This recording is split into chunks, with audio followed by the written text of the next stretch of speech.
আসসালামু আলাইকুম শাইখ। ওয়ালাইকুম আসসালাম রহমতুল্লাহ বরকাত। শাইখ, আমি ভারতের মুর্শিদাবাদ থেকে বলছি। বলেন। শাইখ, আমি একটা সরকারি প্রাথমিক স্কুলের প্রধান শিক্ষক। জি। তো আমার জোহরের সালাত স্কুলের সময়ের জন্য পড়া হয় না, আমি বাড়িতে এসে পড়ি। এবং বাড়িতে আমি জোহরের সালাতের সঙ্গে সঙ্গে আমি আসরের সালাতও পড়িনি, কারণ এখানে আমার পাশে যে মসজিদ আছে, ওয়াক্ত হয় আমাদের এখানে 3টের সময় বা 3টের আশেপাশে। আর এখানে সালাতের টাইম হচ্ছে 4:35 এরকম হুম। আশেপাশে। তো আমি এখন আমার আমি প্রশ্ন হচ্ছে, হুম।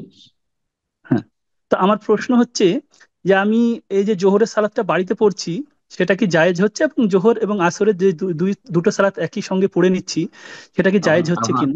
আপনার টিফিন হয় না? আমি তো জানি যে স্কুলে টিফিন হয় জোহরের সময়, একটা হ্যাঁ, থেকে টিফিন দুটো। হয় এবং সেই টিফিন টাইমটা নামাজের সময় হয় না, হয়তো যেখানে ওখানে নামাজের ঠিক সময় হচ্ছে না, হয়তো পরে হচ্ছে, না হলে আগে হয়ে যাচ্ছে। না, পরে হলে ঠিক আছে, পরে আপনি আগে আগে নামাজ পড়বেন, তারপর নাস্তা পানি করবেন।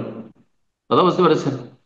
আচ্ছা পরে আচ্ছা হলে ওখানে পড়তে হবে, যে ওখানে পড়তে একটা জায়নামাজ রেখে নেবেন, মশালটা রাখবেন আপনার অফিসে অথবা যে স্টাফ রুম আছে, সেখানে আপনি সালাত পড়বেন আপনি। জি। এটা হচ্ছে আপনার ইমানের দাবি। আর মাঝে মধ্যে কখনো যদি জমা করেন তাহলে ঠিক আছে, কিন্তু আপনি নিয়মিত আপনি চাকরির জন্য আপনি টিফিনে আপনি খাওয়া দাওয়া করবেন, অথবা স্টাফের সাথে গল্প গুজব করবেন, অফিসিয়াল কিছু কাজ সারবেন, নফল কাজ সারবেন যেগুলো জরুরি নয় সেই সময় করা, আর আপনি নামাজ পড়বেন, এটা কেমন কথা হয়? ফরজটা আপনাকে আমি উপদেশ দিচ্ছি, যে বা পরামর্শ দিচ্ছি, যে আপনি ফরজ 4 রাকাত জোহরের আপনি টিফিন যেমনই হবে উজু করে চট করে পড়ে নেবেন, আর তারপরে তখন টিফিনে অন্য কাজ সারবেন। আশা করি বুঝতে পারছেন। আর মাঝে মধ্যে কখনো যদি হয় যে না, হয়তো ব্যস্ততায় হলো না, এসে ঘরে পড়লেন, ঠিক আছে। আর যদি দেখা যায় খুব বেশি বিলম্ব করছে আসর, তাহলে আর আসর রক্ত হয়ে গেছে তো জমা করে নিতে পারেন, কিন্তু যথাসাধ্য ওখানেও চেষ্টা করবেন যে তারা যদি বড় শিরক না করে আর একটু বিলম্ব করছে তাদের জামাতে গিয়ে সালাত আদায় করবেন। জি। যাতে আপনার গ্রামের মুসলিম ভাইরা জানে যে আপনি একজন নামাজি মানুষ।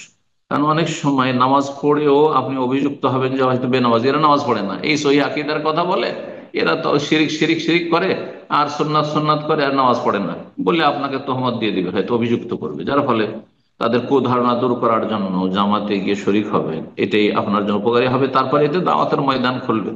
আপনি একটা শিক্ষিত মানুষ, যদি মসজিদে যান তাহলে অনেক দিশেহারা মানুষ আছে যারা বিভিন্ন বেদাত করছে, তাদের সংশোধন করতে হবে, তাদের সাথে একটা সুসম্পর্ক গড়ে উঠবে। কিন্তু আপনি এক ঘরে হয়ে ঘরে যদি নামাজ পড়েন তো এটা হবে না, এই রাস্তা আপনি বন্ধ, দাওয়ার রাস্তা বন্ধ করে দিবেন। আল্লাহ বোঝার তৌফিক দান করুন, জাযাকাল্লাহ খের। সর্বাত্মক চেষ্টা করবেন টিফিনে আপনার জোর করে নেওয়ার, যদি সময় হয়ে গিয়ে থাকে।